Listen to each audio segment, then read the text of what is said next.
It investigates how journalism has changed, I would say, from then until now, through the lens of the 1972 Olympics and the hostage crisis and the sports reporters who covered it. The tone of the film is a thriller. And it's interesting because I think it's a thriller where a lot of people know the ending of the movie, at least I did, but for some reason it doesn't matter. When I first got the script, it was actually difficult for me to understand because some of it said that there's going to be documentary footage here, and you kind of had to imagine that. Some of the dialogue is very technical, but it was really when I met Tim, and he started talking about some of this footage that he had, this doc footage, and the way that he was going to cut it into the movie. And then I saw Jim McKay, and I realized that that was really our moment that we were leading toward, where he pronounces the fate of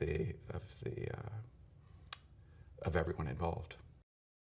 He really revolutionized what we know is like the Olympics broadcast that we all know and love, where there's a story, you get a background on someone, he covers the losers and the winners. Storytelling was really what I think Rune became known for. Also, when he started doing news after this, like with Dateline, it's really about the story.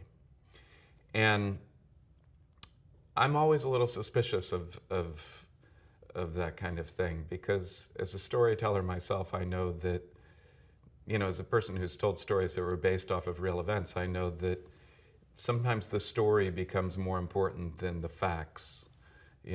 The conclusion that you want might be more important than the one that actually happened. Not that people change, or that Rune ever changed things that dramatically, but the fact that his intention was storytelling is different than, to me, what news should be. Storytelling is perhaps really nice in sports, Well, they had Peter Jennings. They had someone who knew something about news there, but they also had like Howard Cosell and Jim McKay and all these other guys trying to put in their 2 cents. They were just scrambling. They were just, in a situation where they had to improvise. And I think Rune was probably right in wanting to wrest it away from news, because they were a million miles away. The decisions had to be made by the people on the ground, even though they were inexperienced. I'm not sure that news at that point would have known what to do with a live camera. And it would have been a first-time voyage for anyone. I read his book, I learned quite a bit about him, but I could disregard anything that didn't resonate with me, and really leaned into the things that made sense.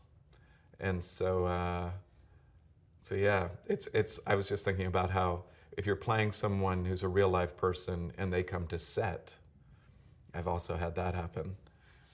That's probably the worst case scenario.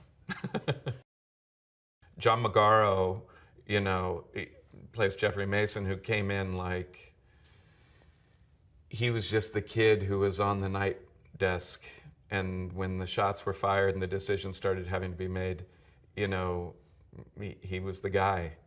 And this was a real moment for him where he quite capably stepped into shoes that no one had ever been in.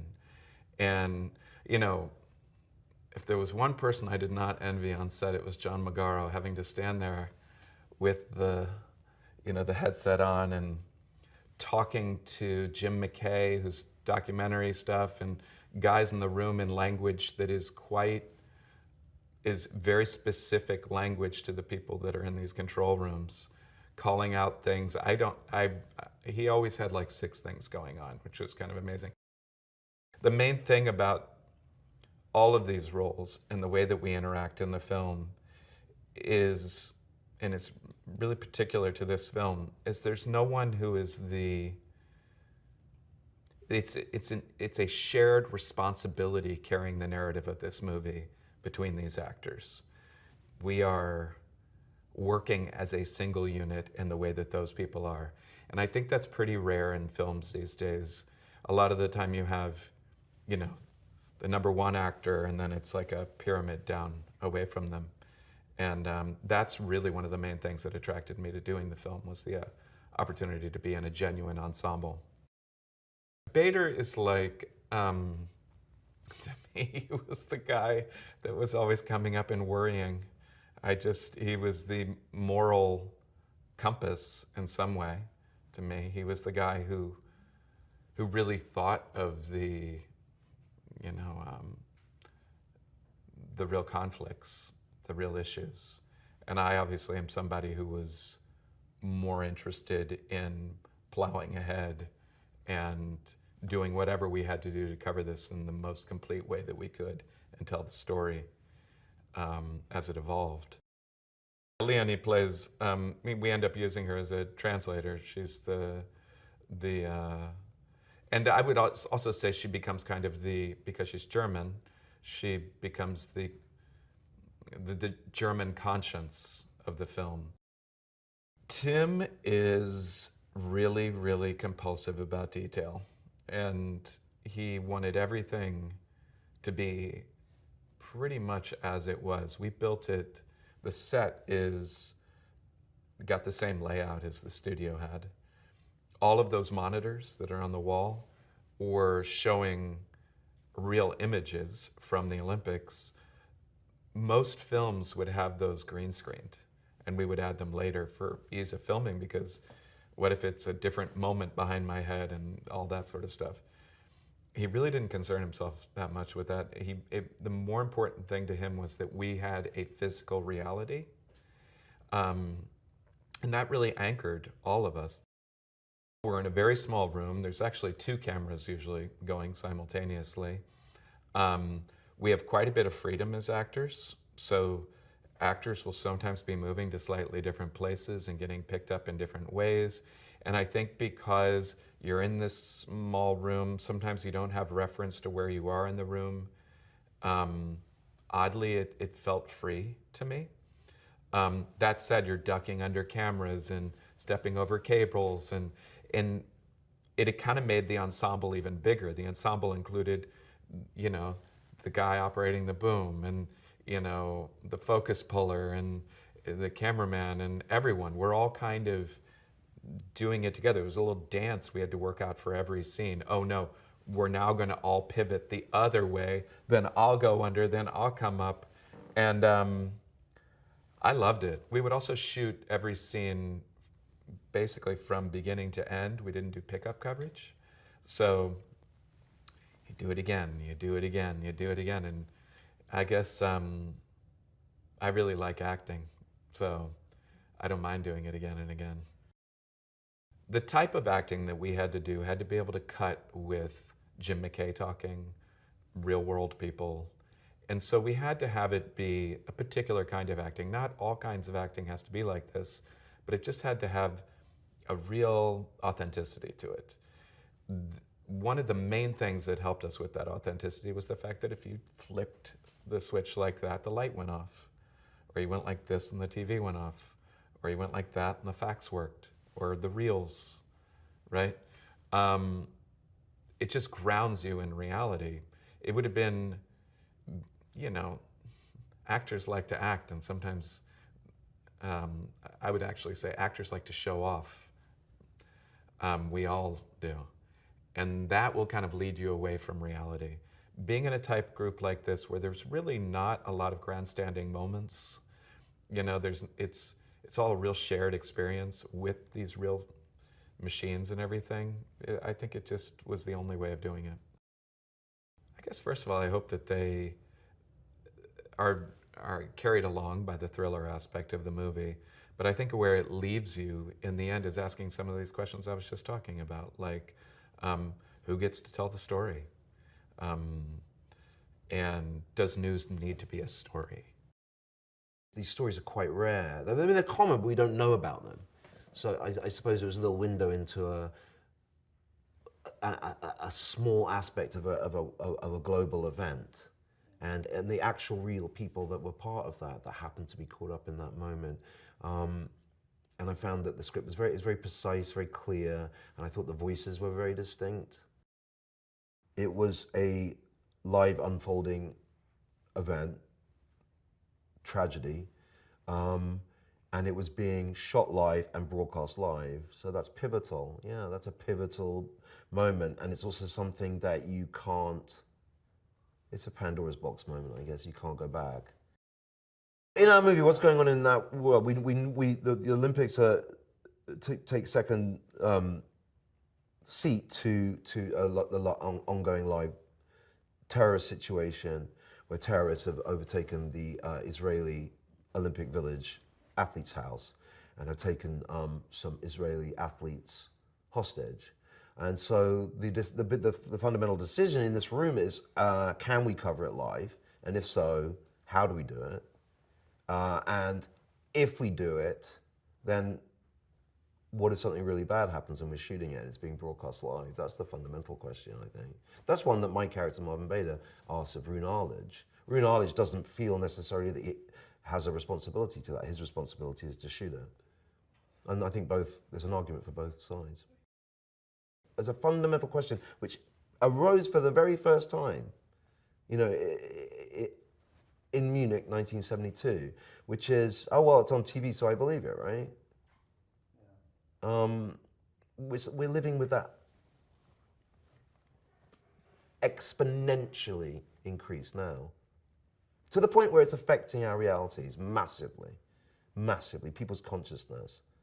No one has an agreed, sorry, it's just a high horse of mine right now. Like, we don't have shared objective facts. I just don't see what our future is. Everybody in it was amazing, I think, and it's one of those rare times that's the case, where everybody has a life. You recognize each person instinctively. You know that they're authentic and true. It was like doing theatre with cameras. Everybody's there to support one another because you're all out there together. It was fun. We had fun together. You got to have fun in a tiny, small room like that. Tim was great. Tim was so prepared. Like, it puts me to shame. Like the amount of work and research that he'd done on it by the time I came along. I could have, you felt in very safe hands. I wanted to do it from reading it and from the actors involved, but yeah, you knew straight away that you were with somebody who was going to make this authentic and realistic, realistic to the extent that the story deserves, I suppose that if I had a hope about the film, it would be just that people think about what live coverage can do, what it means. That is it enough just to shoot something, cover it, and just let the audience decide, or do the people covering it have a responsibility? And more importantly, to what degree does that coverage affect the real world outcome of the event that you're covering? And I think there's no doubt that it does. When I first read this script, I didn't necessarily see it as a thriller, but I saw it as an important piece of history and a page turner for me as an actor. And on top of that, the challenge of playing Jeffrey Mason, who's this young producer trying to make his way in this industry and deciding whether he should go for the scoop and sacrifice some of his principles or stay true to his journalist integrity and be a bit more cautious, was intriguing to me. That push and pull, that internal struggle was really rich, and it drew me to the script. Actors by nature are competitive, and I think journalists by nature are competitive, especially if you're young and you want to make your mark and succeed and advance your career. You really are bright-eyed and at times green, but eager to do the job the best way possible. Talking to Jeffrey Mason, it became abundantly clear that when he was a young man on the ground there in Munich, he was going to focus and do the best job he possibly could do just in the telling of the sport so he could advance his career further. What I learned mostly from my conversations with him was that once the clock starts going in that control room, there's no time to stop, there's no time to think, there's no time for emotions. You do your job, you are a professional, and you do it right. It's not until after that you let the emotion and the actual tragedy wash over you. And Jeffrey told me something that was really meaningful to me, and it sort of gave me a place to start as I explored the role. He said, we had no time to think in that room on that day. It wasn't until after, when Marvin and I went back to the hotel and shared a drink, that we let ourselves cry and the tragedy washed over us. And I still, in the conversations I had with Jeff, I still feel that scar on him, and I still see a man coming to terms with the events of that day. I hope through this film he finds even more closure on that chapter in his life. This day forever changed media. This was the first time that a horrible event like this was shared globally via satellite on live TV. And it was innovative at the time. There was such excitement around the opportunity to broadcast live globally at the '72 Olympics, and having that taken over by these tragic events changed media forever. It's still something that we're grappling with, and I hope at the end of the day people realize that on September 5th, news was changed forever. A lot of people are familiar with the events on September 5, but all the stories that have come out, whether it's documentaries or television specials or films, have covered a much more broad story. A story of the Olympics at the time, of the response after, which is the film Munich, but no one has focused like a microscope on the news telling of that day. And September 5 offers that. It offers a peek into that control room as the events unfolded over those hours, and a unique perspective of how media covers these kinds of events. There were conversations about, can we show someone being shot on live television? These were decisions that they had to make. The decision to roll out the camera because they were 100 yards away was a decision that Jeffrey and the crew made. And it was just necessity was the mother of an invention at that time, and they had to do these things to keep telling the story. Most people don't know Jeffrey Mason or his mannerisms or how he is. So that was liberating in a way. I didn't feel like I had to imitate him. And sometimes when you play real people, that's the biggest challenge, because oftentimes you're imitating and you're going to be compared to them, and it's a really difficult task as an actor. Not having that pressure really allowed me to focus on the storytelling and come into it with my own perspective. And what was most important to me was capturing what Jeffrey was going through on that day, the challenges and struggles he was going through, and staying focused and keeping the ship afloat. That was my primary goal. And I think by focusing on that instead of trying to be Jeff Mason, actually does more service to his actual story in the telling of it. We have Rune, who's played by Peter Sarsgaard, who is a broadcast legend. He went on to, he created Wide World of Sports. He changed the way sports broadcasting existed. He created stories within the sporting events where you had heroes and you had villains, and it gave you something to root for. And he certainly was applying it in the situation that happened in Munich that day. Then you have Marvin, who's kind of this old school journalist who is true to his ethics and is very cautious and sort of the voice of reason in the whole situation. You have Jeffrey, who is this young, ambitious producer who's caught in between this struggle. And then you have Marianne, played by the wonderful Leonie Benesch, who offers what the new generation of German citizens were going through at the time, trying to recover from the horrors of the Holocaust, trying to recover from the '36 Olympics, which was used for Nazi propaganda, trying to present a fresh face of Germany to the world. and everything going horribly wrong.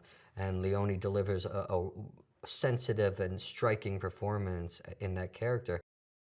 We also had an amazing other supporting cast members, including our background actors who were really part of the ensemble. They were there every day, and that's not often the case.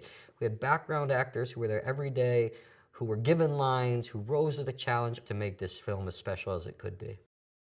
Tim, as our writer and director, offers a very Swiss perspective, and it may sound strange, but it's like a Swiss watch. He's so precise, he's so laser focused, and he knows exactly what he's going for. He made it very clear in our first conversations that he wanted this to feel as authentic and as honest as possible, and he really gave us the stage to play it that way. And that goes to our production designers who created this amazing set that had working equipment from the period that we could use, that was tactile and just rich in texture.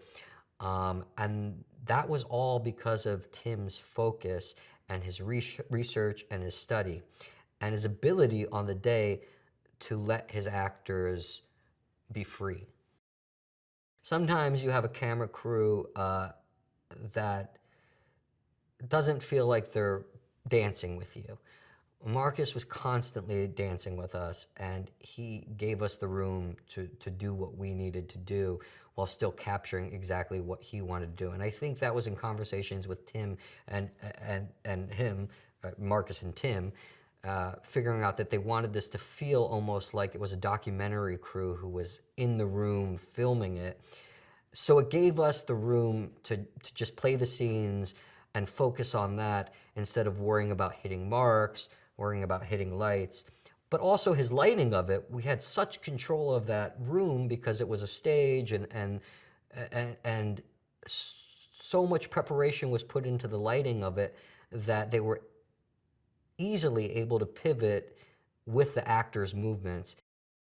I don't necessarily think it has to be contained for it to be thrilling. And in fact, I think there was a worry among us that are we going to be able to captivate the audience for the entirety of the film if it's just in one location? It's almost more theatrical.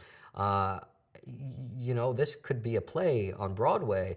So keeping that tension alive when you're just in one space is a huge challenge, but that speaks to the bravery of Tim as a storyteller, that he felt confident that he was going to be able to keep it as thrilling as possible in a limited location. For me as an actor, because the production design was so on point and so fantastic, it just transported me right back into 1972, using equipment that worked with with actual footage of Jim McKay on multiple TVs and headsets that were from the era and televisions and phones and buttons and everything. It just made every day stepping onto set so much easier because it felt so authentic. What I hope for this film is that people will go into it with fresh eyes, without preconceived notions, leave their thoughts about what it is behind, and go into it and watch it, and maybe walk out of it thinking about how they consume news, how we consume news collectively as a nation in the present. If people can start having those discussions, because news has become so polarized and it continues to push us away, and the idea that now we so cavalierly show violence on television daily, does that make us better informed? Does that make us better citizens? Or is it pushing us further apart? And I think that's a question Tim wants people to ask each other. I don't think we have an answer for it, but I hope people will go into it with a clean slate and walk out of it asking those questions. September 5 is a film about a group of individuals in 1972 who were unexpectedly faced with the task of covering a live breaking news event that ended up lasting for 22 hours. And they were not equipped to do that in a sense that they were sports journalists that ended up covering a news event. And I think our film dives into the question of what sorts of decisions have to be made on the spot, what challenges are people faced in the wake of breaking news, and what decisions end up being made in the heat of the moment. The unique point of view of this particular film about that event is that it is about the journalists covering the event and not the event itself. And I loved the question it raised because I think those questions have not lost any relevance. And this event is, quite a few decades ago. It was a 22-hour event unfolding with 900 million people watching live across the globe. We are in the room with the journalists making the decisions as to what footage do we show and how do we keep the show running. That is the question they are continuously asking, is not so much what do we show and the wider political aspect of it. Is more of a thing of how do we stay on air. I think what the film does tap into in terms of moral and ethical dilemmas is the question of showing violence. Keep in mind that when this happened in 1972, I don't know how much research had been done into the effects that seeing violence in the news, what that does to the viewership. I don't know I don't know where they stood back there. I imagine that it was nowhere near as much as information as we have today. So it kind of just happened. There was no time. It's not like there was a lot of room to ask themselves ethical questions about what should we show. The question was, how do we keep the show running? And yes, those questions did come up for the first time, but they were dealt with very quickly. John Magaro, the wonderful, wonderful John Magaro, who is one of the most dedicated people I've ever met in terms of, acting colleagues. He is serious about the acting. I mean, I think everyone is, but what I love about John is that he is a little grumpy and very, very stubborn and really, really good. It's again shockingly good. It's like that moment when you step on set and I was like, oh, I really need to deliver because everyone else is very good. You can't sit back and relax. And John plays, I haven't said this, Jeffrey Mason, who was at the time an up-and-coming sports journalist and was supposed to cover the day, so talk about, boxing, I think volleyball, these kinds of things, and ends up having to run the room for 22 hours covering a terrorist attack. Ben Chaplin, my wonderful colleague, plays Marvin Bader, who in the film is I would say is the journalistic conscience.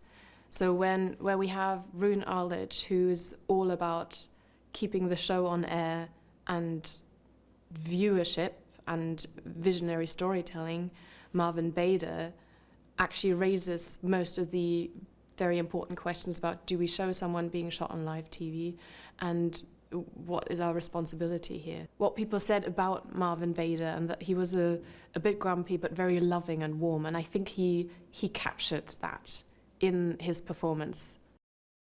What was remarkable was the attention to detail, I think, on the casting side. The supporting cast was incredible because they were there every day. They knew exactly what was happening, and it's very difficult to wait around in a room all day knowing that you don't even have a single word to say and you don't know if you're in frame. I think it's one of the hardest things to do. And I think it's kudos to Tim being very stubborn and relentless. But also to the group effort, because everyone understood that this can only work if we're acting as an ensemble. Whenever Tim said action, there was an electricity in the room, and I felt like I got to learn something from from everyone. Like it's really exciting to be in that room. Lorenz Dange has created a soundtrack that elevates the viewing experience, and I think the art of a good score is when it's there but you don't notice that it is doing something to you, and I think that is what Lorenz has achieved on this film, because it is subtle and it is dark, of course, but it's never overbearing and it's never telling you how to feel, and I think that's wonderful.